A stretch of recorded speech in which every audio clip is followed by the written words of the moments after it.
수사정치 팟캐스트의 안티에이징. 듣다 보면 혼이 정상화되는 방송. 오늘도 뉴스와 썸 타는 새 남녀의 수상한 정비소 오픈합니다. 안녕하세요. 저는 서울말 쓰는 꿀잼 김광지입니다. 명품 보이스 장부경입니다. 하트 유발자 정주식입니다. 왜요? 서울말 쓰는이 웃겨요? 네. 왜? 나 엄청 서울말 쓰는데. 이래서 웃겨요. 그러지 않아요? 서울말 안 돼요. 서울말 안 돼요? 그러니까 아무래도 억양이 그러니까. 소개 한 번 한 다음에 들어오세요. 아이, 먼저 확 치고 들어오셔가지고 저희가 그 가벼운 얘기를 좀 한 다음에 네. 소개를 드리려고 했는데 안 될 것 같아요. 네. 예. 이분도 또 말 욕심이 많은 분이어가지고 오늘 이슈 점검 시간에 모신 초대 손님은 야권의 경제교사. 감사합니다. 아직 하면 안 된다니까 소개하고 있는 중이에요. 너무 성급하셔. 예. 아주 좋은 소개가 많이 남아 있습니다. 그럼요. 그동안 야권들의 경제정책이라고 하는 것들을 제대로 저희가 면밀하게 좀 못 뜯어본 감이 있고, 또 어찌 보면 그냥 후보 하나하나의 이야기들을 저희들이 사실 전문가가 아니잖아요. 근데 그냥 신문에 나온 것만 가지고 좋네 나쁘네 이렇게 얘기했단 말이에요. 그래서 그 후보들 간의 경제정책에 대한 얘기도 좀 해보고, 또 이 초대 손님이 딴지일보라고 하는 곳 아시죠? 네. 예, 거기에 시리즈물로 재벌들이 어떻게 돈을 벌고 있는가라고 하는 얘기들을 쭉 이렇게 재밌게 써주고 계신데, 대한민국을 새롭게 하기 위한 재벌 개혁의 방향성, 이런 것들은 어떤 게 있을지, 1부, 2부로 나눠가지고, 진짜 긴 시간 동안 함께, 얘기해 볼 건데요. 여러분 좋아하시는 은수미 의원님 이 자리에 오셨습니다. 감사합니다. 예. 반갑습니다. 우리 수사정비소의 청취자분들께 한 말씀 인사 좀 해주시죠. 예. 이재용부터 시작이다. 이제 이런 말씀을 드리고요. 그 시작부터 전에 셉니다. 네. 그 전에 김강진과 시사정비소가 1위가 되는 그날까지 열렬히 응원하고 사랑하고요. 광고 좀 부탁드립니다. 참 이게 어렵게 사는 사람들만이 마음을 알아. 백수만 백수가 한다고. 방금 이 은수미 의원님 멘트는 저희가 절대 사주한 멘트가 아닙니다. 본인이 우러나서 그럼요. 이렇게 해주신 말씀이셨어요. 자, 그 원 이슈를 진행하기 전에 요즘 은수미 의원님은 어떻게 지내세요? 저요? 우선 저는 김광진 의원님이 속상하시겠지만 저는 지역위원장이에요. 속 안 상해요? 돈만 쓰지. 그거 뭐 별것도 없어. 지역위원장. 응? 그래서 지역 일정 챙기는 게 반은 되고요. 나머지는 저도 시민들도 만나 뵙고 저도 먹고 살아야 되는 문제도 있고 해서 강연 엄청 많이 다니시는 것 같은데. 전국 강의를 굉장히 많이 다니는데 이게 혼자 감당하기가 좀 힘들어요. 그러니까 제가 전문가일 때하고 정치인일 때 뭐가 틀리냐 이렇게 물어보면 딱 그 얘기예요. 기업이 안 불러요. 전문가일 때는 기업이 불러요. 근데 정치인일 때는 기업이 안 불러요. 정권 교체가 되면 달라지지 않을까요? 아니요, 그렇지 않아요. 아무래도 페이가 좀 다른가요? 기업 강연과? 당연히 그렇죠. 아니 서민들, 안타깝네요. 시민들이 이제 부르시는 거고 우선 중고등학생, 대학생들이 부르실 때는 제가 재능 기부를 해요. 네. 그 이외에는 재능 기부를 안 하는데 이 중고등학생, 대학생들이 한 30%는 되시니까 제 강의에. 나머지 그래도 조금 강의비가 되는 곳은 노조. 근데 노조도 한 20-30%, 나머지가 정말 일반 시민들이 여러 가지로 궁금하기도 하고 이래서 부르세요. 그러니까 저는 감사하고 그걸 통해서 저도 이렇게 강의 프로그램도 만들고 할 수 있어서 좋지만 어쨌든 굉장히 열심히 뛰어야 되는데 그래도 저는 나은 게 전문가였던 과거의 경력 때문에 강의가 많이 들어와요. 그러니까 전문가이자 정치인이기 때문에 들을 내용이 있으니까 따질 게. 근데 다른 분들은 어떻게 사시나. 정편 나가잖아. 정편 나가서 날마다 데일리 이야기. 본인의 전문성보다 그냥 정치 평론, 시사 뭐 이렇게. 그런가요? 굉장히 힘들거든요. 그래서 어쨌든 그리고 올해는 정치 아카데미 형식으로 지역에서 자그맣게 그러니까 항상 만나자는 분들이 계세요. 우리도 일주일에 한 번씩 뭐 월에 이렇게 우리 만나자. 목민관학교 뭐 이렇게 하듯이 또 그런 거. 뭐 그렇게 이제 본격적으로 좀 가동을 해보겠다 이런 생각을 하고 있죠. 저는 은수미 의원님 하면 제일 먼저 딱 머리 연상되는 게 그 지난해 필리버스터 하실 때 눈물 흘리셨잖아요. 저는 그 네. 모습이 굉장히 인상적이었는데 오늘 들어오시는데 너무 해맑게 들어오시는 거야. 그래서 이분이 이렇게 해맑은 분이셨나? 이런 네, 저는 굉장히 반전이 있었어요. 낙천적인 사람이라서 이 동네 어르신들, 동네 어머님, 아버님들은 혹여나 요즘 아시게 됐잖아요. 그 지역에 이제 3년차 사니까 좀 힘들게 살았다 이런 얘기 들으셨던 분들도 이렇게 얼굴 보고 무슨 힘들게 살아. 고생 하나도 안 한 얼굴이네.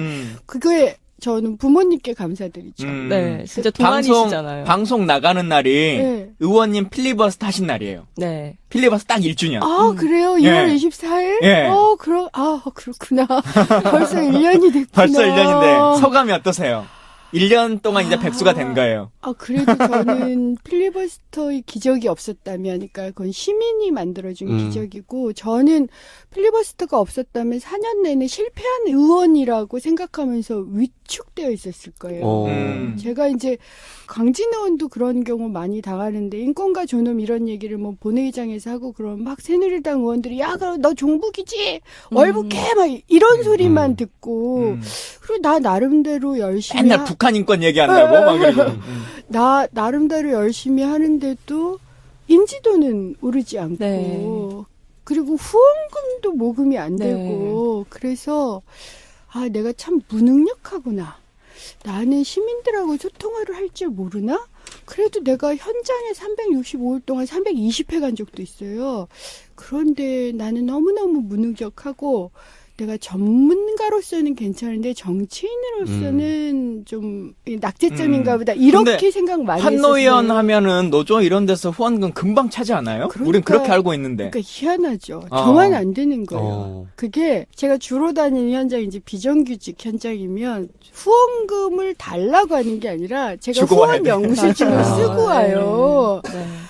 근데 그러려면 주로 정규직 노조나 네. 그래도 좀 안정적인 분들을 많이 만나 뵈야 되는데 저는 그럴 시간이 없었어요. 그러니까 비정규직 분들이 마르고 닳도록 의원 사무실에 찾아오시고 지금도 제가 교통방송하고 시사자키 하고 있는데 네. 20분씩 네. 거기서도 계속 나오는 얘기가 지금 비정규직들이 얼마나 힘들게 살고 있는가 이 얘기만 계속 하고 있거든요. 네. 인터뷰도 하고 하면서.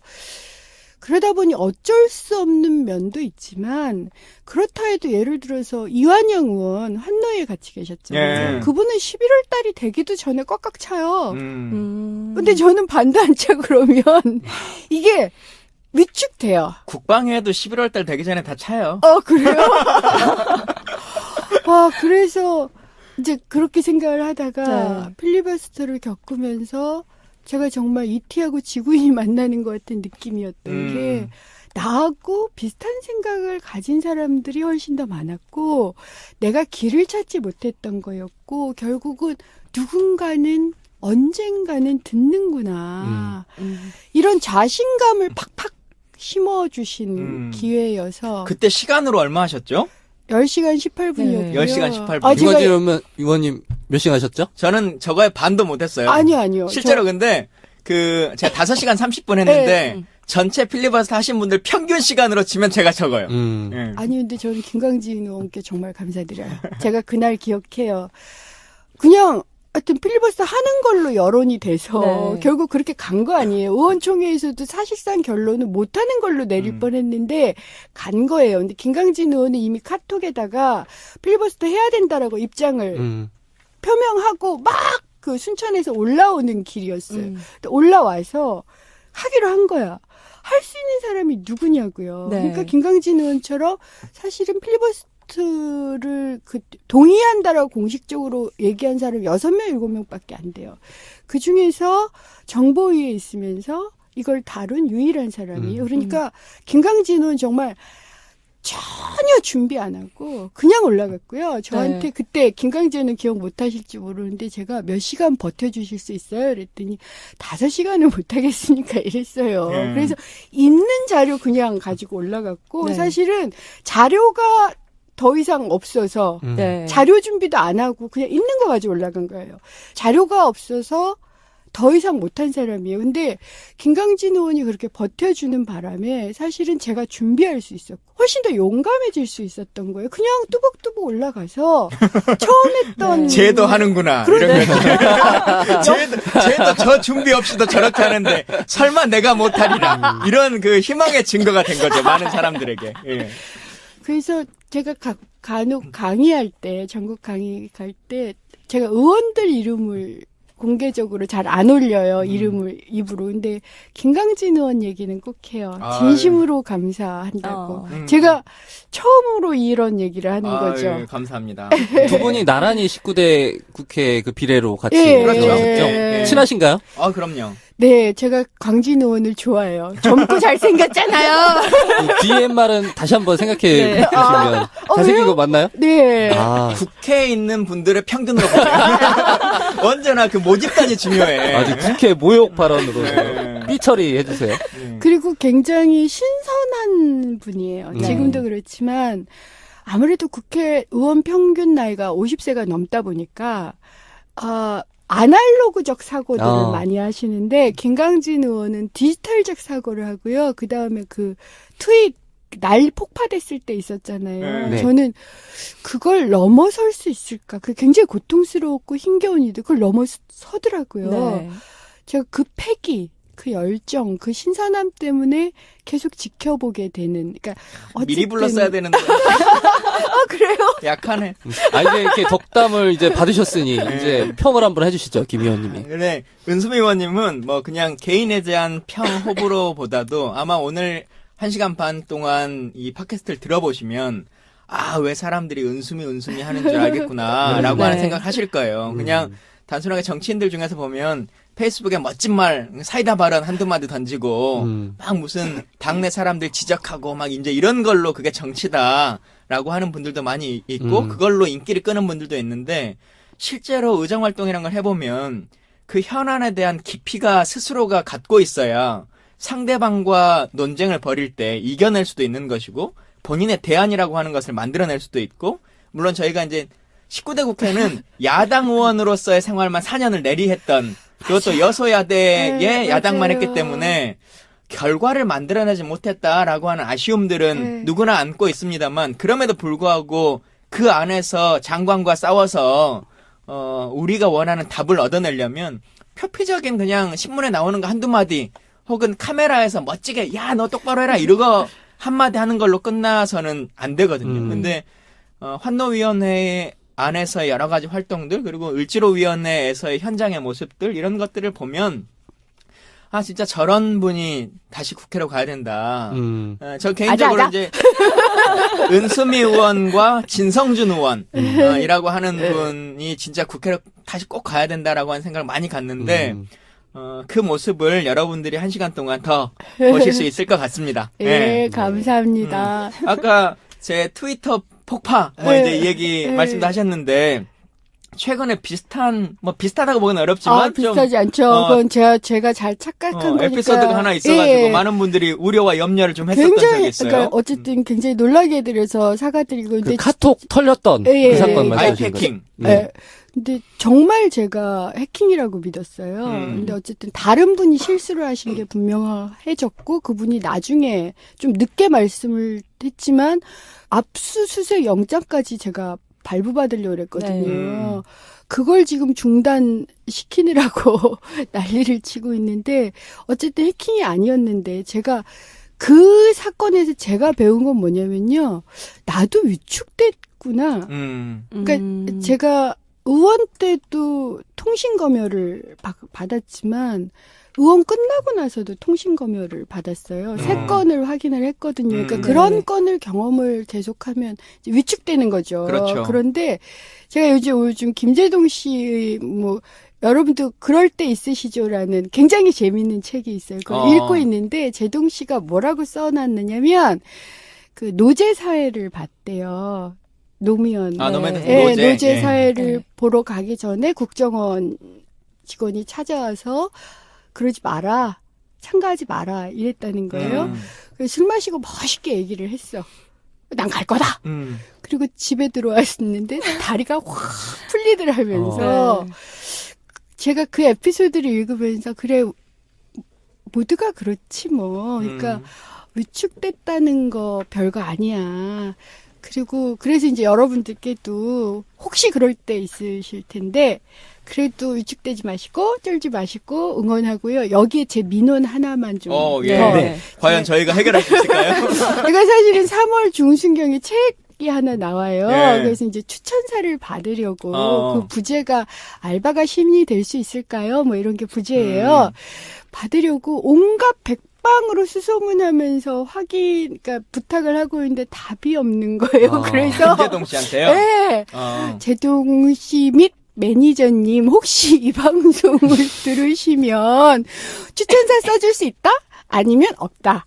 뭐라고 가부간 대답을 좀 해주십시오. 이게 막무가내로 들이대는 거라서 굉장히 좀 어려우실 거라고 생각해서 아마 안 될 거다 이렇게 생각을 하니까 근데 답이 없는 게 되게 힘들어가지고 통화는 안 해보셨어요? 전화하면 받으실 것 같은데. 메시지하고 카톡 아니 제가 좀 조심스러움이 있어서 단 한 번도 사적인 대화를 해보지 않았는데 느닷없이 전화하는 걸 제가 굉장히 좀 꺼려해요.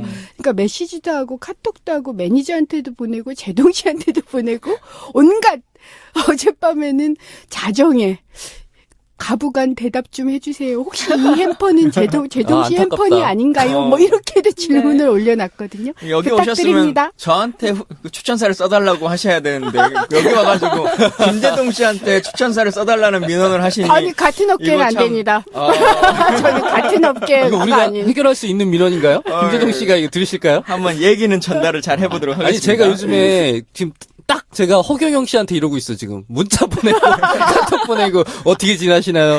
한번 출연해 주세요. 막 이렇게 계속 보내는데 묵묵부답이 안 읽어요 카톡을 이분이. 전화를 왜 안 해요? 전화를 안 받으세요. 이분이. 원래 전화 안 받으시는 분인데. 저랑 똑같네. 제가 문재인 대표한테 수사정비에서 한번 나오세요. 왜 안 나오세요? 계속 보내는데 이 사람이 묵묵부답. 읽기는 읽어. 입식이야 입식. 그게 더 기분 나쁘지. 그래도 이분 안 읽었어요. 저는 이게 못 봤다고 믿고 있습니다. 예, 시간이 참 많이 흘러가 네네네. 버렸는데 진짜 오늘의 이슈 정비 예형으로 먼저 들어가 보도록 하겠습니다. 오늘 첫 번째 시간에는요, 각 후보들의 정책 공약에 대해서 우리가 좀 정밀 진단을 해보도록 할 텐데 지금 뭐 은수미 의원님은 특별히 어느 캠프에 들어가 계시지는 않으신 거죠? 네, 김광진 의원님 어느 캠프에 들어가 계세요? 나 궁금해. 그러니까요. 저는 이런 질문 하면 안 되나? 아닙니다. 예, 그 사람들이 전혀 모르게끔 일하고 있는. 아니 본인이 문재인 대표 비선이라고 늘 이야기하는데 캠프에 도대체 언제 들어가요? 아직도 안 들어가고 있어. 비선이 스물 비자가 아니고 안일 비자. 못 들어간다. 뭐 이런 얘기. 못 들어가. 예, 그래서 계속 그 카톡을 보내는데 이분이 안 불러주네. 예, 여튼 그러고 있는 상태인데 많은 분들이 또 얘기하는 게 성남이어서 네. 이재명 시장 캠프에서 일하는 거 아니냐. 그래서 정말 비선으로 모든 후보를 도와주시는 지역위원장이기 때문에 생기는 좀 문제도 있어요. 아주 솔직히 말씀드리면 성남 중원에서 이재명 시장 같은 경우는 이 오리엔트 노동자로 일하시기도 해서 인기가 대단하신 분이에요. 이제 그런 상황에서 제가 어느 캠프를 선택한다는 게 예를 들어서 문재인 대표님께도 죄송하고 이재명 시장님께도 또 뭐 하고 그리고 당원들한테도 이게 그래서 저는 공식적으로 중립이니 당원 여러분들께서 원하시는 캠프에서 그럼 안철수 캠프로 가시면 중립 좋아하시는 표정이 지금 정말 민주당 아니 죄송합니다. 전 민주당원이에요. 아니 민주당 의원인데도 아닌 것처럼 하는 분들도 많이 있어요. 저는 그렇게 못해요. 특히나 비례대표 막 이런 분들 중에서 그래요? 지금 누구 얘기하시는 거예요? 확 시원하게 얘기하세요. 잘 모르겠어요. 그래요? 그런 분이 있더라고. 그건 상상 못하겠. 저는 다 드러나요 얼굴에. 근데 이런 찌라시도 있던데 그 은수미 의원님이 이재명 시장을 밀어가지고 성남시장 출마하려고 한다. 저는 솔직히 말해서 그런 얘기가 성남에서 굉장히 많이 돌아요. 왜냐하면 내년 이제 지자체 선거라서. 근데 저는 지금까지는 전혀 생각 없어요. 왜냐하면 이 말은 조금 지나면 생각을 해볼 수도 있다. 아니요. 추호도 관심 없다 이런 말씀이신가요? 왜냐하면 추호면 출마한다는 거지. 왜죠? 왜냐하면 시장이라는 행정 쪽의 경로와 정치의 경로는 달라요. 그러니까 예를 들어서 의원이나 그런 정치 경로를 택한 사람이고 시장을 디딤돌로 생각하지는 않는다. 왜냐하면 2018년 시장 선거에 2020년 의원 선거예요. 네. 근데 의원 선거를 하겠다고 나온 지금도 움직이고 있는 사람이 18년에 나가면 디딤돌로 생각하는 거 아니냐 뭐 이런 얘기가 충분히 네. 나오죠. 그래서 저는 아니다라고 생각을 하고 있는데 제가 아까도 왜 그러느냐면 혹시 그러니까 성남 시민들이나 하여튼 당에서 너 의원 포기하고 행정적으로 가는 게 시민이나 당을 위해서 죽어도 필요해. 뭐 이런 얘기가 들린다면 그때는 고려를 해볼 수밖에 없겠지요. 하지만 현재로서는 그건 아니지 않나.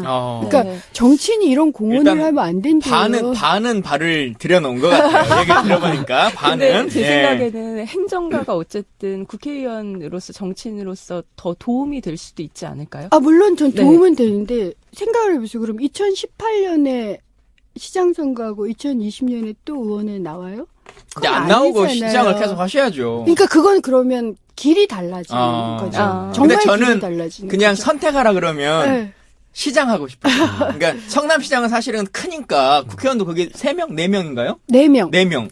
근데 예를 들면 순천시장은 그 격으로 치면 좀 더 낫긴 해도 그냥 선거 치르지 말고 둘 중에 선택해보라 그러면 저는 국회의원보다 순천시장 하고 싶을 것 같아요. 저는 이제 재벌 개혁이나 노동 인권 문제를 조금이라도 조금이라도 진짜 이제 이 얘기를 해결하고 싶어요. 해야 돼요. 해야 되는데 그래서 은수 합시다, 의원님의 네. 필리버스터가 거의 시작돼가지고 죄송합니다.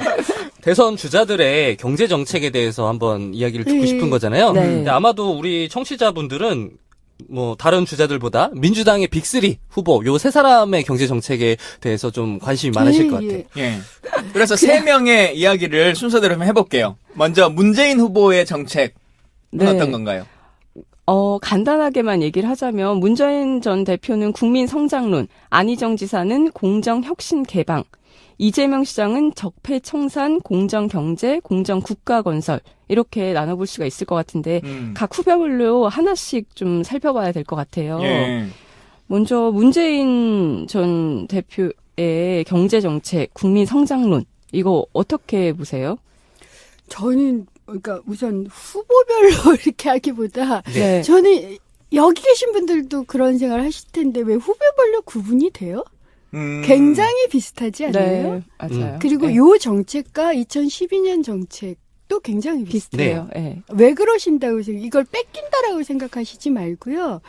사실은 개선이 안 돼서 그런 거 그렇죠. 아닌가요? 네. 그러니까 지금도 2012년 정책을 그대로 가져와도 네. 상관없어요. 네. 그걸 문제는 저는 정책에서 실제로 무엇을 얼마나 할 수 있느냐. 네. 사실은 정책 메뉴는 굉장히 비슷해요. 예를 들면 이재명 시장 같은 기본소득을 제외한다면 그건 좀 다른 문제이기 때문에 재벌개혁이나 경제에 관한 정책은 그리고 일자리 정책 굉장히 비슷해요. 네. 네. 그래서 사실은 그게 두드러지기보다는 오히려 시민들, 청취자들께서는 이 사람이 정말 그걸 할 수 있을까? 무엇을 어떻게 시작하면 할 수 있을까? 저는 이걸 말씀해 주시는 게 훨씬 더 낫지 않느냐. 네. 그런 좀 아쉬움이 있어요. 그러니까 네. 그래도 어쨌든 이 세 후보 모두 재벌 개혁은 하겠구나. 그래서 이제 재벌 개혁이라는 게 어떤 거예요? 그러니까 재벌을 바로 대통령이 된다고 해체하거나 아니에요. 막 이럴 수는 없는 거잖아요. 저는 재벌 개혁이 크게 세 가지로 나뉘어요. 재벌의 소유권 문제, 뭐 불법 세습이나 네. 이런 문제에 집중하는 경우 하나. 또 하나는 대중소기업 공정이라든가 혹은 순환 출자나 이렇게 내부적 투명성, 그 다음에 대중소기업 간 투명성 이것에 방점을 맞추는 경우. 또 하나는 제가 주로 하는 건데 재벌의 일자리 개혁에 방점을 맞추는 경우. 네. 그러니까 노동과 관련해서 재벌 개혁을 보는 경우, 하는 자영업이나 중소기업과 관련해서 재벌을 보는 경우, 혹은 재벌 내부 문제. 네. 근데 우리가 이걸로 말하는 보는 경우. 재벌 기업 정도의 상황이면 거기에 있는 노동자분들은 그래도 좀 괜찮은 거 아닙니까? 아니, 근데 예를 들어서 재벌 대기업에서 일을 하시는 노동자들의 40% 정도가 하청이에요. 네. 그러니까 재벌의 노동자를 뭐라고 볼 거냐? 직고용한 정규직만 재벌의 노동자인가요? 거기다 더 나아가서 영향력까지를 받는 사람, 프랜차이즈나 네. 이런 재벌까지 하면 사실은 일하는 사람들 50% 이상이 그 영향력 하에 있어요. 그러면 제가 얘기하는 건 이 영향력 하에 있는 이 일자리 전체 이걸 어떻게 할 거냐? 이걸 개선만 해도요.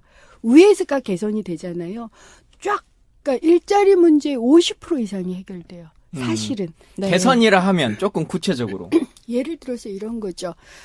제가 뭐 미리 말씀을 드리면 삼성전자 아시잖아요. 예. 삼성 얘기부터 해보면 삼성전자 아시잖아요. 그러면 삼성전자가 냉장고 만들고 휴대폰 만들고 에어컨 만들고 다 해요. 예. 그러면 AS가 굉장히 중요해서 AS를 직접 해야 되는데 이걸 직접 하고 싶지가 않은 거예요. 네. 그래서 삼성전자 서비스라는 자회사를 만들었어요. 이 자회사를 만든 것도 좀 이상해. 왜냐하면 자회사를 통해서 하지 않거든요. 네. 이 자회사가 다시 하청을 해요. 네. 그럼 자회사는 중간 마진을 먹는 게 되잖아요. 네. 그러니까 중간 하청을 주면서 하청의 마진 일부도 먹어. 그리고 다시 하청을 줘요. 이래서 하청을 줘서 인력 시장 그거 하는 거랑 똑같네. 그렇죠. 하청을 줘서 이 삼성전자 서비스 하청 노동자들이 예. 이게 불법이다라고 일단 노동부에 제소를 했어요. 네. 근데 노동부가 뭐라고 그랬냐면 특별 근로감독을 한 거예요. 환경노동위원회에서 하도 난리를 치니까 그래서 했어요. 그런데 뭐라고 저한테 답변이 왔냐면 뭐 최저임금을 안 주거나 몇 가지 노동법을 안 지킨 점이 있어서 1억 원 남짓의 가태료는 물게 하나 불법이 아니라는 거예요. 그래서 한 10,000명 정도가 해당이 되거든요. 이 문제에. 그래서 그러면 불법이 아니다라고 노동부가 판결을 내려서 곧바로 삼성이 얼마나 이익을 먹나 대략 그냥 인건비만 소략 따져보니까 2,000억이에요. 그러니까 삼성은 이렇게 얘기를 하거든요. 그걸 직고용하려면 저희가 2,000억의 비용이 듭니다. 이렇게 얘기하고 네. 저 같은 경우는 그걸 직고용하지 않아서 불법으로 버는 돈이 2,000억입니다. 근데 현행 법률상 예. 하청이 불법인가요? 불법은 아닌 거잖아요. 하청이 불법인 경우는요. 네. 딱 한 경우가 있어요. 그러니까 하청이라 하면 이런 거예요. 일을 떼어주는 거야. 네. 그래서 네 마음대로 일해. 계약만 해서 네 마음대로 일해. 그래서 네 기술 가지고 네 사업장 만들어서 별도로 일을 하면 이게 하청이에요. 예.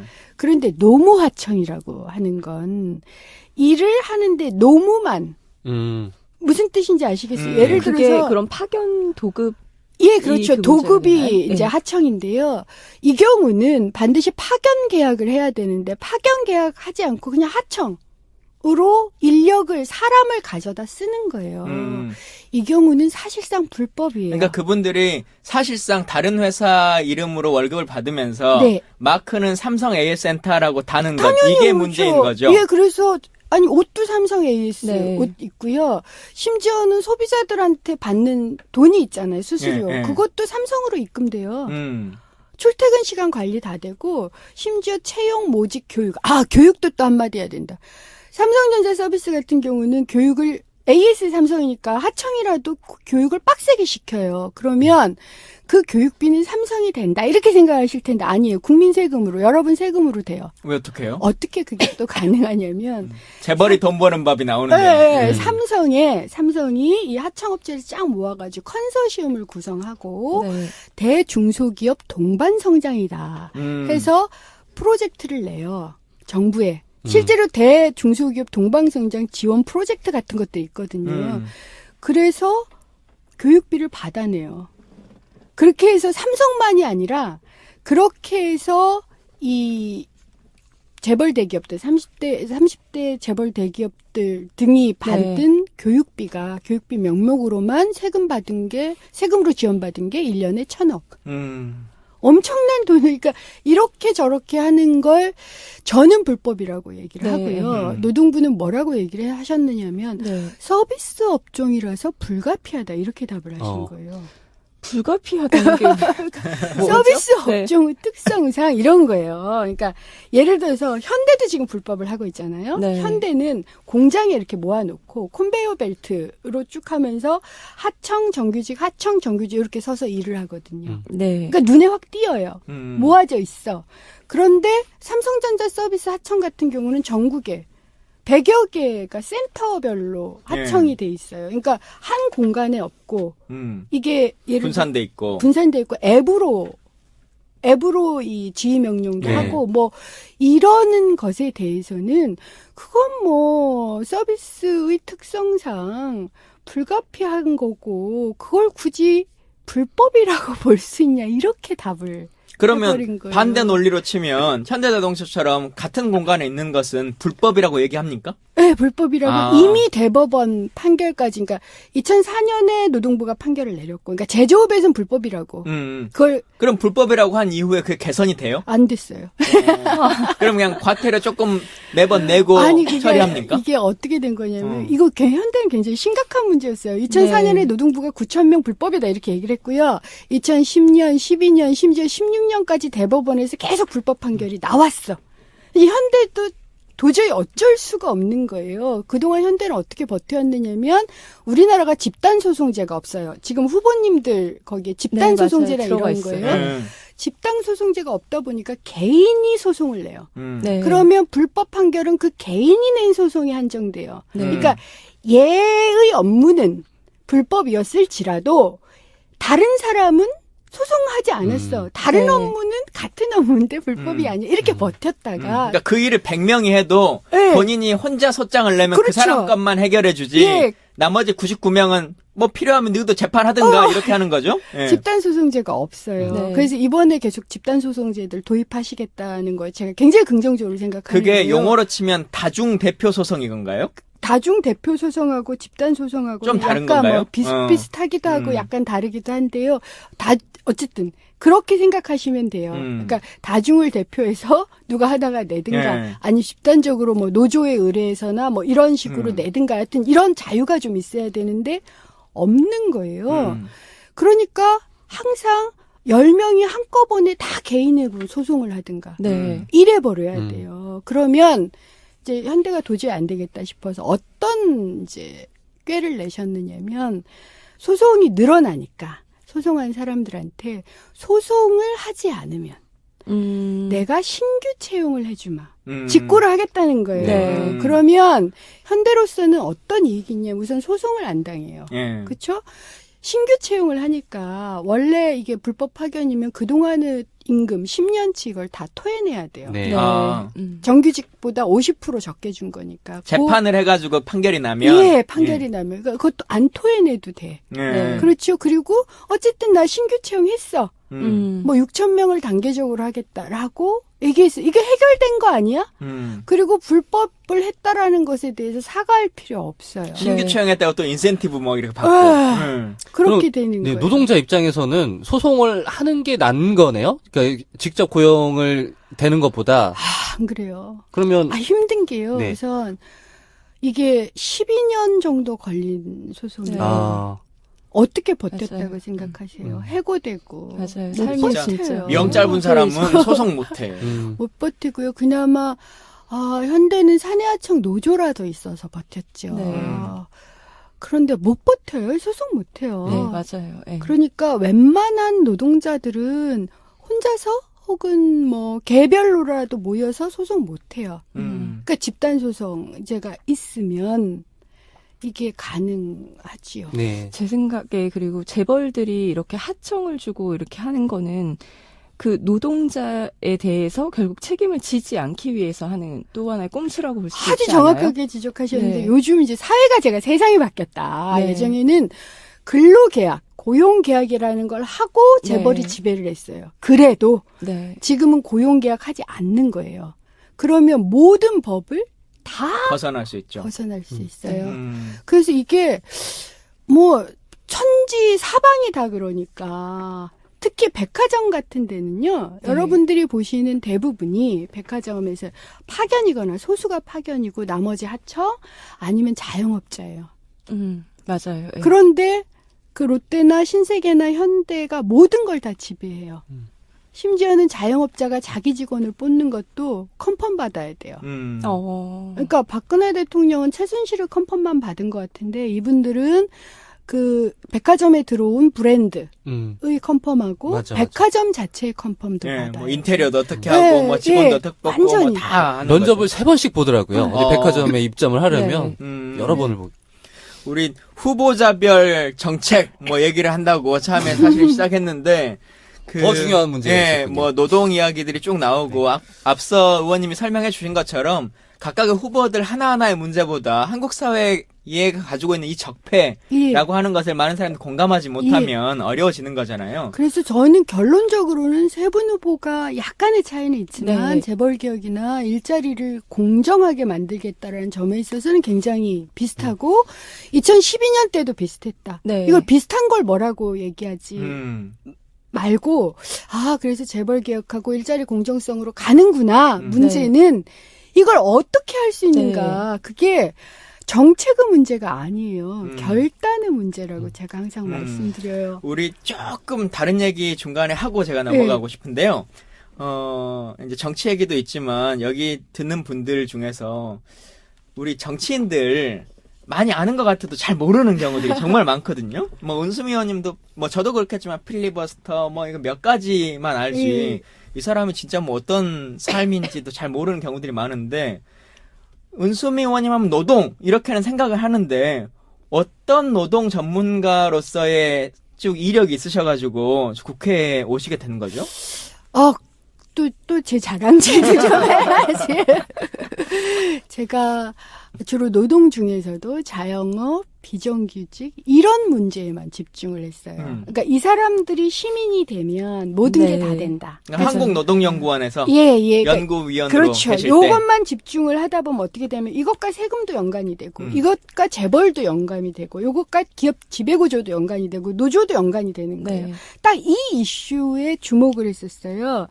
그러니까 업계에서 좀 이름이 알려진 거죠. 그때 2011년에 제 기억으로는 박근혜 대통령을 제외한 거의 모든 대선 후보가 저를 불러서 특강을 시켰어요. 그래서 제가 처음에 만난 사람이 김문수 전 도지사였고 맨 마지막에 만난 분이 문재인 지금 후보셨던 네. 걸로 기억을 해요. 1년 동안. 그러면 뭐 그때 정동영, 손학규 뭐 이런 분들 다 만나 뵀었는데 그분들이 이렇게 의원들을 이렇게 같이 나오세요. 네. 그래서 특강을 하면 의원들 뭐 30명 앞에서 특강도 하고 이러다 보니까 전문가 중에 저렇게 사회안전망이나 비정규직이나 사회적 약자나 배달알바나 인턴이나 이런 거에만 집중하는 사람이 있고 이 사람이 이걸 가지고 재벌개혁하자고 하는구나. 네. 이렇게 하고 일자리 만들자고 하고 이렇게 해서 경제활성화하자고 하는구나라고 알려져서 이게 정치권에 알려진 건 2011년이었던 것 같아요. 서울대 졸업하시고 예. 그 아까 제일 처음에 사람들이 힘들게 살았다더니 별로 힘든 얼굴이 아니구나 이렇게 말씀하시잖아요. 근데 우리가 생각하기에도 노동연구원 뭐 이런 데서 네. 연구원으로 있고 서울대 나오고 뭐 그렇게 잘 보여가지고 정치인 됐나 보다 하는데 감옥생활 몇 년 하셨죠? 5년 좀 넘게 거의 6년 가까이 했죠. 그러니까 그러면서 노동연구원이라는 정상적인 직업으로 40대 넘어서죠. 40대 그러니까 넘어서. 어떻게 된 거냐면 제가 19살 그때 이제 대학 들어가서 대학교 3학년까지 다니고 제적당함과 동시에 공장 노동자로 일하다가 다시 감옥에 갔어요. 노조 만들려고. 노조 만들어야지. 그리고 나서 87년 민주화 겪고 다시 92년인가? 하여튼 그때 초에 다시 감옥에 가서 오랫동안 맞다. 노동자 동맹, 남한 사회주의 노동자 동맹, 산호맹이라는 강해. 무서운 이름. 진짜 정북좌파 아닙니까 이거? 아닌데요. 전혀 아니거든요. 어쨌든 했다가 나온 게 97년이에요. 이게 김대중 대통령 되실 때 나와서 97년, 98년에 대학교 4학년 맞아요. 근데 그렇게 졸업하고. 그런 이력으로 사시다가 네. 한국 사회에서 여성이라고 하는 이런 것도 있고 막 여러 가지 상황에서 그냥 일반적인 시위하다 잡혀간 것도 아니고 아까 말한 것처럼 누가 봐도 좀 이름이 어마무시한 막 이런 조직에서 활동하시였는데 내가 정상적인 일상을 살아갈 수 있을까라고 한 생각 그런 고민들은 안 가져보셨어요? 고민을 할 여력이 없었어요. 음. 왜냐하면 감옥에 있거나 고문을 당한 사람들 혹은 그렇지 않다면 삼풍백화점 사고든 뭐든 심각한 사고를 당한 사람들은 정신적인로 약간 이 회복이 돼야 될 시기가 필요해요. 한국은 그런 게 없어요. 네. 근데 트라우마를 치료할 수 있는. 예, 근데 트라우마가 제가 폐쇄공포증, 고소공포증, 그리고 혼자 있지 못하는 이런 걸 몰랐어요. 그러니까 나오고 나서는 오히려 안에 있을 때, 감옥에 있을 때는 나는 살아서 나갈 거야 이러면서 굉장히 명랑하게 아마 수술 받고 그 난리를 쳤어도 제가 장을 잘라내서 50cm 장 잘라내고 막 이랬거든요. 그래도 살아나가고 싶은 거예요. 감옥에서는 장례 치르고 싶지 않다. 이거 굉장한 삶의 동력이에요. 예. 근데 나왔는데 너무 위축돼 있는 거죠. 그리고 그걸 몰랐어요. 우리나라는 그런 정신상담? 이런 게 굉장히 드물어서 그러니까 혼자 치료를 해야 되는 그럼 꼭 거죠. 정신병자 같잖아요. 예. 정신 상담 받으면. 와, 예. 그래서 혼자 할 시간과 기회가 필요했던 거죠. 그래서 다시 학교에 들어갔어요. 사실 학교는 곧바로 사회생활에 안 뛰어들어도 되는. 그래서 내가 적응을 할 거냐 말 거냐의 문제보다는 내가 그러니까 살아남아 왔으니 평범한 사람으로 살아가기 위한 육체적, 정신적 정상인으로 돌아오는 것. 한 주제만 제가 질문 드리고 원 네. 주제로 넘어갈게요.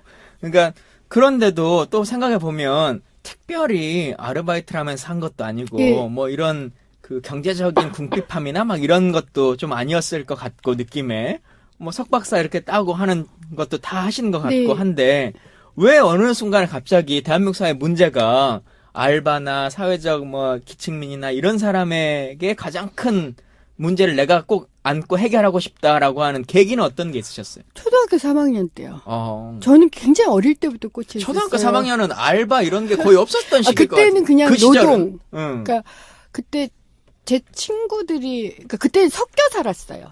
판자촌이나 중산층, 뭐 상류층 요 집이 이렇게 다 섞여 있었어요. 그래서 제 친구들은 상당수가 고아원 출신도 계셨고 판자촌에도 사셨는데 어린 마음에 그 차이가 가끔 보일 때가 있어요. 나는 도시락 싸우고 막 햄도 있고 막 난리인데 나름 금수저 출신이시네요. 아니에요. 근데 그러니까 부모님이 그런 걸 잘 케어를 해주셨던 거죠. 그런데 제 친구들은 도시락을 못 사와.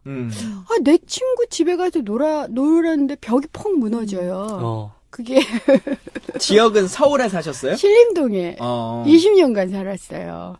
그래서 이 차이가 왜인가 이게 이해가 안 됐고요. 중학교 때는 또 어떤 일도 있었냐면 제가 이제 반장이었는데 그 당시는 장례식을 집에서 치렀어요. 예. 제 친구 아버님이 돌아가신 거예요. 그래서 추모금 걷어서 그 친구 집에 갔는데 그 친구 집이 돌집이에요. 흙집. 흙집. 흙집에 새 들어 사는데 저 태어나서 처음 봤어요. 흙집이 있다는 것도 처음 봤고 거기에 새 들어 산다는 것도 처음 봤고 그 친구는 결국 학교를 졸업 못했어요. 그러면 공장에 갔다 뭐 이런 소문이 돌아요. 어린 마음에 왜 이렇게 불평등할까? 왜 이렇게 다르지? 이게 굉장히 고민스러웠어요. 제가 사회학과 간 이유가 그것 때문이에요. 아니 그게 전 사회 문제 이렇게 인식한 게 아니라 그런 게 너무너무 경제학을 전공하신 게 아니에요? 사회학을 전공했어요. 느낌은 경제학 뭐 이런 거 하셨을 것 제가 같은데. 노동사회학을 전공했거든요. 윤수미 의원이 굉장히 남다른 감수성을 어릴 때부터 갖고 계셨던 것 같아요. 왜냐면 약간 빨갱이 기질이야. 아니에요. 공정함, 평등함, 불평등, 뭐 계급 사회 막 이런 거에 대한 인식이 있었어. 저희 아버님이 해병대 장교셨어요. 보통 이 불평등의 문제를 한국 사회에서 인식하는 경우가 보통 대학교 가서 막 선배들한테 교육을 받거나 아니면 뭐 마르크스 자본론을 읽고 이러고 나서 이제 뭐 계급 격차를 인식하는 경우가 대부분인데, 아니 초등학교 3학년 때 친구의 도시락을 보면서 이런 사회 불평등 문제를 인식하셨던 게 근데 좀 독특하신 것 같아요. 너무 불편했어요. 근데 그 시대적인 상황이나 그런 동네의 특수성 이런 것도 있지 않았을까요? 아마도 그랬겠죠. 아마도 그랬어요. 그러니까 근데 그래도 서울 살면 좀 시골보다 나은 거 아니에요? 저는 서울 산다, 시골 산다 이런 개념도 없었어요. 어. 그리고 신림동이 그때는 어쨌든 별로 개발이 안 된 서울대가 들어와서 많이 그렇지만 어려운 분들 많이 사셨는데 뭐 하여튼 그거이든 뭐든 저는 제 친구들이 좋았고 같이 놀고 사랑하고 제가 사람들을 좋아해요. 친구들도 예. 좋아하는데 얘가 슬픈 게 너무 싫고 네. 너무 이상한 거야. 그래서 어른들한테 물어보잖아요. 그럼 어른들은 걱정이 되는 거예요. 어른들은 아시잖아요. 네. 자칫 얘가 좀 딱 한 생각을 할까? 그러니까 말을 안 하지, 말을. 그러니까 얼마나 궁금해요. 아, 이런 건가요? 궁금증이라면? 왜 저 친구는 도시락을 못 사올까? 뭐 이런 궁금증이었던 건가요? 왜 예, 이 처음에 세상은 그렇게 시작된 불공평한가? 거죠. 예. 그러니까 나는 아이스크림 먹으면서 제가 음악을 좋아했어요. 그 네. 클래식 듣고 금수저네. 아니에요, 완전 아니에요. 그때 클래식 듣고 막 그 햇빛 네. 비치는 거실에서 뒹굴뒹굴 하는데 내 친구 집에 가봤더니 10식구가 방 2개에서 살아. 그것도 판잣집에서. 이게 납득이 돼요? 전 납득이 안 됐어요. 자, 이 마음을 안고 이제 이렇게 하셨는데 인간 은수미 이야기를 잠깐 좀 들어봤는데요. 네. 또 화제로 돌아가면 이제 노동에 대한 문제점들을 한번 좀 이렇게 얘기해 주셨잖아요. 네. 근데 후보들이 계속 얘기하는 것 중에 하나가 일자리를 만들겠다라고 네네네. 하는 얘기들을 하는데 네. 일자리 하는데 막 돈을 얼마를 쏟아붓고 네. 막 뭐 하고 어떤 분은 국가가 책임지고 어떤 분은 민간이 네. 하도록 하고 막 이제 이런 얘기들을 막 하잖아요. 네. 일자리를 만들어내는 것 이것에 대해서 어떻게 생각하세요? 우선 첫 번째로요. 요즘처럼 일자리 만들어내는 게 중요한 때가 없는데 이건 구분을 해요. 첫 번째 구분해야 될 게 나쁜 일자리는 안 만들어도 그냥 생겨요. 네. 그러니까 우리나라는 일자리 없는 나라 아니에요. 네. 일자리 부족한 나라 아니에요. 음. 다만 그 일자리가 너무 나빠서 뭐 9개월간 단기 계약을 하든가 네. 시간당 최저임금도 안 주든가 이런 일자리 널렸어요. 네. 산재로 죽어가는 일자리 이런 건 널렸어요. 그러니까 그건 그냥 만들어져요. 지금 일자리를 만들겠다라고 하는 것은 공정한 최대한 사회보장은 되고 최저임금 이상은 무조건 나오고 노동법은 좀 준수가 되는 이런 일자리를 그러니까 만든다 안 만든다는 그런 의미가 있다. 네. 이게 첫 번째고요. 그걸 국가가 만들 수 있습니까? 예, 대통령이? 만들 수 있어요. 그러니까 두 번째로 이게 논쟁이 되더라고요. 정부가 왜 일자리를 만들어? 네. 기업이 만드는 거 아니에요.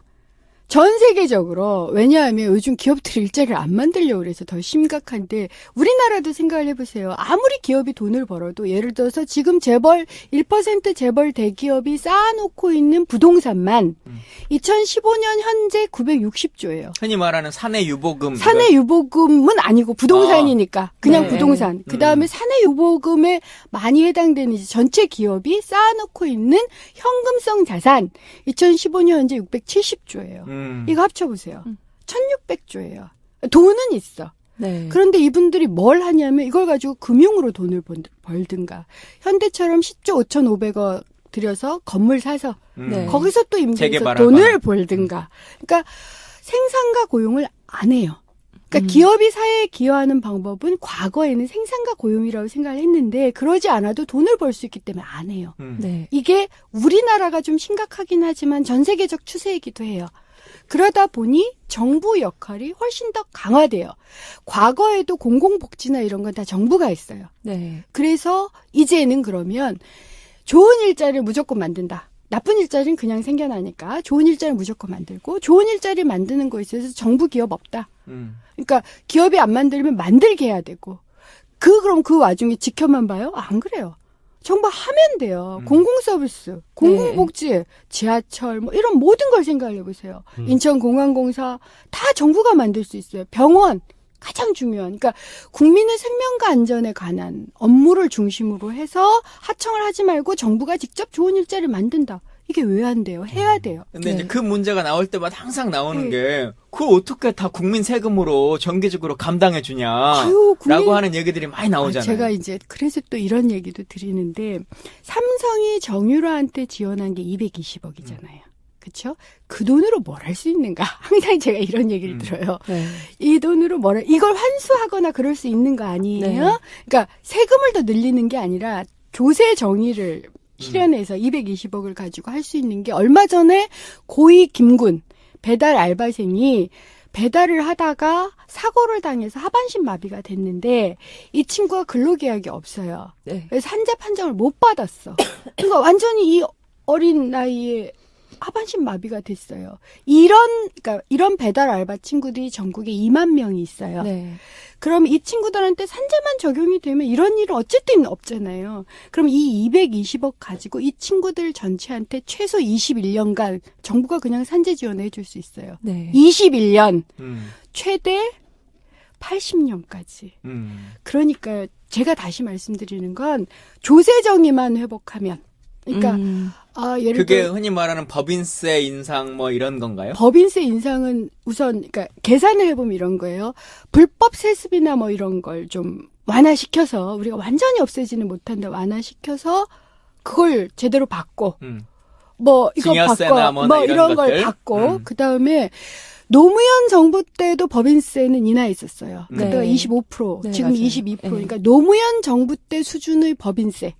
그 이상도 제가 바라지도 않아. 그것만 해도 1년에 최소 7조가 들어와요. 근데 또 보수 단체 쪽에서는, 보수 정치권 쪽에서는 국제적으로 OECD나 뭐 다른 나라들이 다 법인세를 낮추고 있는 상황이다. 우리는 높은 거다. 이러거든요. 실제 통계는. 아니, 그러니까 통계를 그렇게 평면적으로 보시면 안 되고요. 항상 제가 얘기하는 거 모든 국가 통계는 네가 얼만큼 버는 만큼 얼마를 내느냐의 비중으로 보셔야 되잖아요. 근데 한국은 재벌이 워낙 독식 구조가 심하다 보니까 그 독식하는 것에 그러니까 그냥 평균적으로 보면 꽤 되잖아. 하지만 독식하는 예를 들어서 재벌이든 다른 기업이든 다 평평해. 그런 상황에서 그 법인세를 때리는 것과 재벌은 100대 1 정도의 격차가 있어. 예. 그런데 그 법인세를 때리는 것은 중소기업은 너무 세금이 많아요.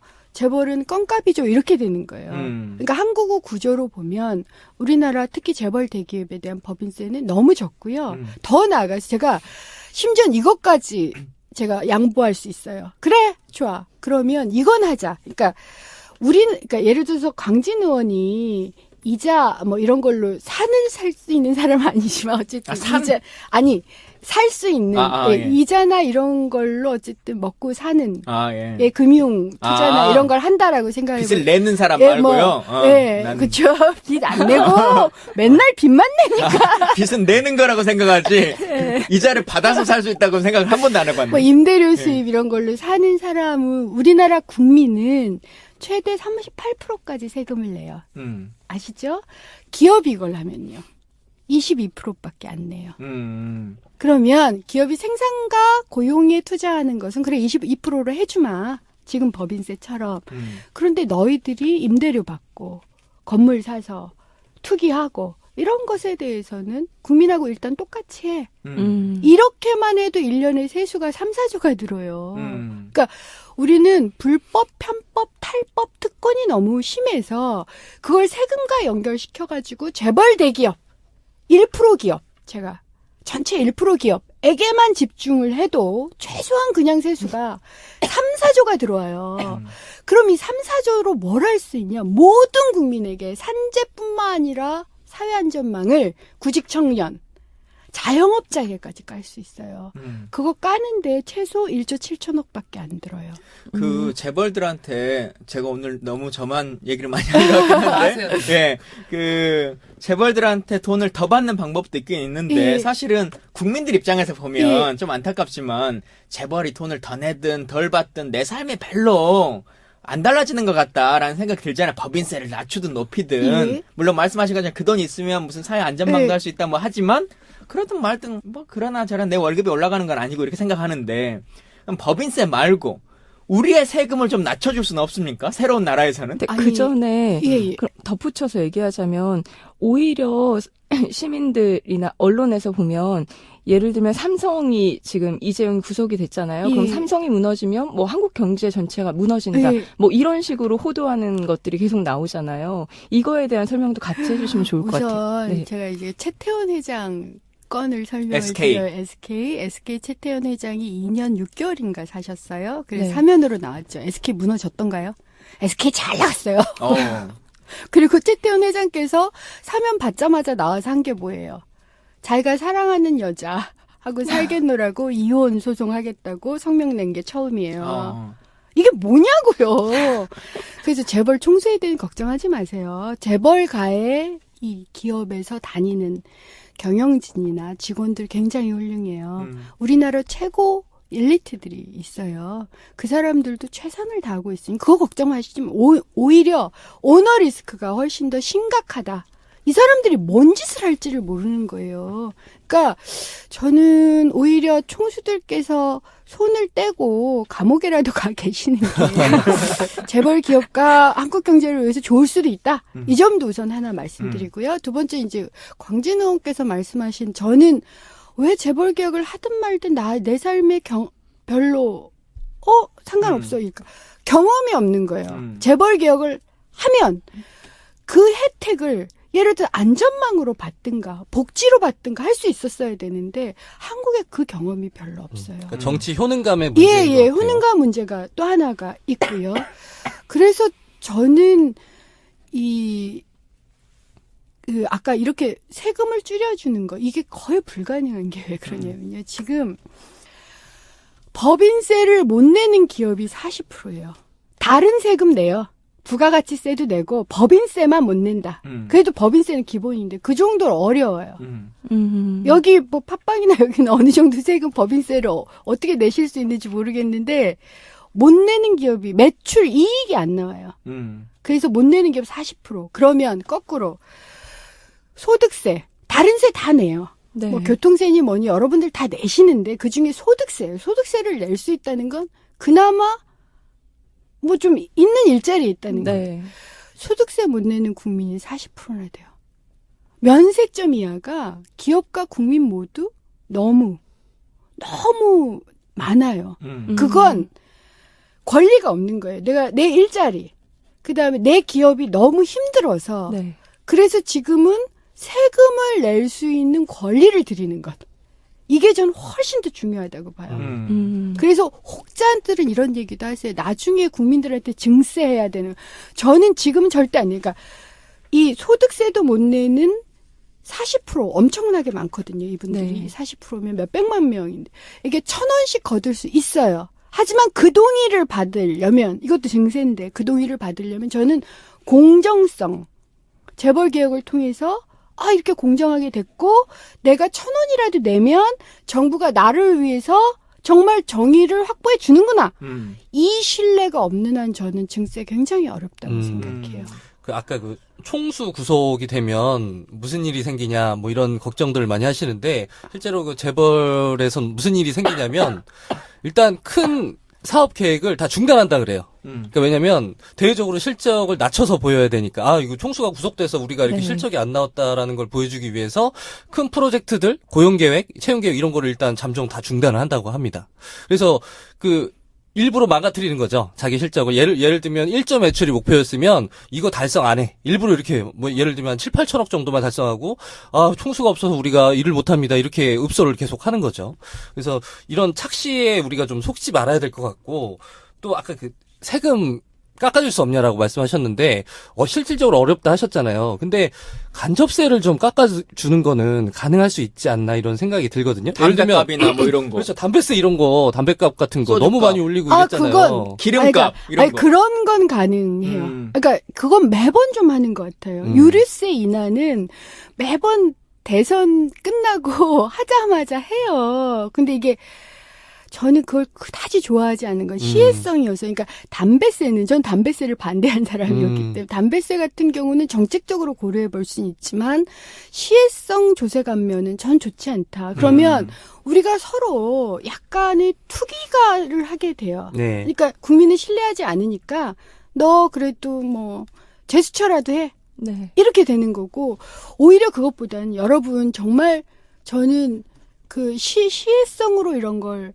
할 수도 있지만 공정과세를 그것보다는 통해서. 공정과 정말 진정성을 가지고 1년 내 이거 하겠습니다 하고, 저희가 아까 하반신 마비된 고위 김군, 뭐 구의역 사고로 죽은 뭐 19세 김군, 그다음에 이 배고파서 막걸리 훔친 20대 청년, 이런 일 없도록 제가 이걸 하겠습니다라고 네. 말하는 것이, 그리고 실제 그 정책을 펴는 것이 저는 더 정당하다고 생각해요. 앞서 개인들의 삶들도 참 너무 어렵다. 그 말씀하셨잖아요. 네. 그 세금 자체도 못 네. 내는 사람들이 많을 정도로.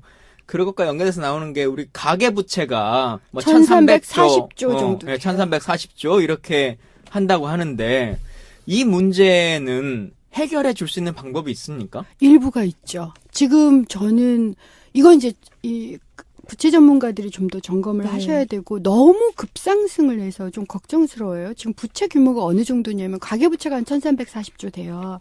근데 정부 부채가 2배? 거의 3배 가까이 올랐어요. 네. 노무현 정부 때 한 200 몇 조였는데 이명박 정부 4대강 하고 네. 그다음에 박근혜 정부 때는 왜 이렇게 올랐는지 600조가 넘어요. 이거 합치면 거의 2,000조. 예. 그러니까 가계부채 2,000조 쌓아놓고 저쪽은 2,000조 쌓아놓고 우린 2,000조 부채인 거예요. 그리고 이게 금융 뭐 이자율이나 이런 거에 연동이 되기 때문에 좀 심각한 문제예요. 아 근데 그걸 국가가 빚을 탕감해 줄 수는 없잖아요. 아니, 빚을 탕감하는 정책도 있어요. 일부 저소득층에서는 실제로 긴급하게 무너진다라고 판단하면 이 정책을 써요. 탕감하는 그러면은 방식이 여러 국가 가지가 부채가 있어요. 커지는 거 아닙니까? 국가 그 부채가 빚을 좀 커지죠. 안아야 되잖아요. 예. 음. 그렇다 하더라도 서민을 살려놓고 이 네. 서민들이 일하고 서민들이 살리는 나라잖아요. 네. 세금 내게 하면 이게 단계적으로 국가 부채가 줄어들거든요. 그래서 사실은 그 정도까지 위기 상황은 전 아직은 아니라고 판단하지만 만약 이 다음 정권에서 전 정권의 심각한 이런 것을 치워야 될 때 일부 탕감 정책까지도 아마 내부적으로는 고민들 하실 거예요. 제가 의원님이랑 되게 똑같이 동의한다고 생각하는 부분이, 저는 가계부채든 뭐든 다 해결할 수 있는 첫 번째는 안정적인 일자리를 노동자에게 보장만 그렇죠. 해주면 저는 다 해결이 될 수 예. 있다라고 생각을 하거든요. 근데 이 비정규직 문제는 어떻게 보면 정부가 의지를 가지고서는 하면 할 수 있는 것 충분히 같은데, 돼요. 근데 왜 완전히 없앨 수 없는지, 그리고 완전히 없앨 수 없다면 어떤 단계를 거쳐서라도 해야만 하는지를 좀 저도 얘기를 해주셨으면 좋겠어요. 제가 하도 깝깝해서 과거에 저는 이제 참여정부에 들어가 본 적이 없는데 참여정부에 들어가 있던 분들이 제 주변에 되게 많아요. 네. 그러니까 이제 인맥으로 알고 있는 걸 물어봤어요. 뭐 그때 뭐 비서관 뭐 이런 분들이 왜 그러셨어요? 이렇게. 그때 왜 그 노동유연화를 주장하셨던가요? 그때 왜 KTX 문제를 해결을 안 하셨어요? 그러니까 저하고 그것 때 부딪혔었거든요. 제가 연구원에 있을 때. 근데 그 당시에는 잘 몰랐던 면이 있어요. 그러니까 네. 우리가 국정 운영을 정말 500년 만에 처음으로 했다라는 얘기도 나오니까 거기다 IMF 문제도 있고 해서 이 유연 안정성 혹은 노동 유연화를 얘기하면 이게 커다란 문제가 된다라는 걸 우선 모른 면이 하나가. 노동 전문가로서 보시기에 네. 우리 한간에 떠도는 말이 참여정부는 삼성의 경제 보고서를 가지고 국가를 운영한 거다 이런 얘기가 있잖아요. 저는 그 사실 확인은 못했어요. 그런 얘기를 굉장히 많이 들었고, 그런데 그런 오해를 받을 만한 정책들은 있었다. 전 충분히 있다. 그건 노무현 전 대통령께서도 본인이 그런 글을 쓰셨어요. 네. 내가 정말 그건 부족했다. 모르셨던 면이 있어요. 어쨌든 지금은 아니에요. 지금은요. 저 같은 사람들도 이를 갈지 않겠어요. 네. 다시는 2번 같은 실수를 하고 싶지 않아요. 그러면 지난번에 잘 몰랐다. 이건 아니에요. 지금 알아요. 정책 메뉴도 있고 돈이 얼마 드는지도 알고 예상 외로 돈이 안 든다는 것도 알고 있어요. 정말 돈 얼마 안 들어요. 네. 이 안전망 만들고 이런 비정규직 정규직화 하는데 그러면 두 번째는요. 재벌을 로비를 넘을 수 있는가? 제가 예를 하나 들어볼게요. 그 고위 긴급 문제를 우리나라 방식으로 해결할 수 있는 게 뭐냐면 그러니까 배달 알바 자영업 예. 산재 보험을 그냥 적용을 해주는 거예요. 돈 얼마 안 든다고 제가 말씀을 드렸죠. 그 법을 환노위가 통과가 됐어. 법사위에서 맡겼어요. 기업의 상해보험, 손해보험 회사에서 정말 반대한 거예요. 요게 단체 상해보험 이런 게 1조 원이 넘는 시장 규모예요. 근데 여기를 산재보험을 적용을 해버리면 이 시장이 반토막이 나요. 개인 보험을 안 드니까. 안 드니까 못 넘었어요. 네. 우리가 그걸 넘을 수 있느냐. 정말 그걸 넘으려면요. 집중을 해야 돼요. 그 로비 굉장히 로비 끈질기잖아요. 그러니까 삼성이 법조인들만 법무팀만 400명이에요. 그다음에 국회에 상주하고 있는 사람이 10여 명이 넘어요. 대관 업무 담당. 이 로비는 정말 엄청나게 끈질겨요. 네. 그걸 넘어서 집중할 수 있는 결단력이 필요해요. 저는 두 번째가 그래서 제가 항상 얘기해요. 정책이 아니라 넘어설 수 있느냐. 약속을 지킬 수 있는 내가 정말 공격을 조등종 종편으로부터 하도 공격을 받아서 네. 내 모든 게 드러나. 그게 두렵잖아요. 내 가족까지 다 까발겨져. 죽일 놈 살릴 놈 이런 욕까지 들어. 그래도 오직 이 한 점. 네. 정말 약자를 위해서 국민 모두에게 지금 안전만 후보 중에서는 깔겠다. 그걸 넘어설 수 있을 만한 사람이 있다고 보여주신가요? 저는 후보도 후보의 문제지만 후보가 팀을 이루잖아요. 네. 캠프 구성원을 봐야 된다. 예, 캠프 네. 구성원까지. 은수미를 안 데리고 가네. 전 어쨌든 그런 사람들 중에 제가 항상 호소해요. 5명만 목숨을 걸자. 네. 그러니까 주요 직무가 있어요. 공정거래위원장, 네. 뭐 노동부 장관, 딱 떠오르는 사람, 그러니까 뭐 기획, 금융위원장. 네, 뭐 이런 있어요. 이 5사람만 1년간 내가 모든 것을 포기하고 가족한테도 미안하다고 그래. 우리 털릴 거야. 나도 털릴 거야. 하고 1년만 버텨주고 이 1년만을 후보가 약속만 해주면 후보가 버텨주면 돼요. 아니 우병우에 대해서도 박근혜 대통령이 그렇게 버텨주는데 그 정도 공정한 일을 한다는 사람들 1년만 버텨주면 그 난리를 치고 특별히 개인적으로 정말 심각한 잘못을 하지 않는 무조건 1년을 버텨주면 해결돼요. 네. 자, 우리가 2부에서 더 깊이 얘기를 나눠봐야 되는데요. 마지막으로 그럼 기왕에 말씀하셨으니까 저희 프로 중에 섀도우 캐비넷이라고 하는 게 있어요. 정말요? 네. 이 자리를 이 사람이 맡으면 좋겠다라고 하는 건데, 그냥 인사권자의 마음과 상관없이 의원님이 만약에 새 내각이 들어선다 그러면 나한테 이거 맡겨주면 나 진짜 잘할 것 같다라고 하는 거 뭐 있으세요? 둘 중에 하나만 맡겨주면 잘할 것 같아요. 하나는 공정거래위원장, 또 하나는 노동부 장관. 둘 중에 하나를 맡겨주시. 이재명 시장님이 되면 노동부 장관을 약속하셨잖아요. 아, 그래요? 사람들한테. 그럼 그런 게 있었어요? 한상균 위원장한테 시키겠다고 그렇구나. 둘 다 인사청문회를 거쳐야 되는데. 당연히. 자신 있으십니까? 인사청문회 자신 있습니까? 또 털리겠죠.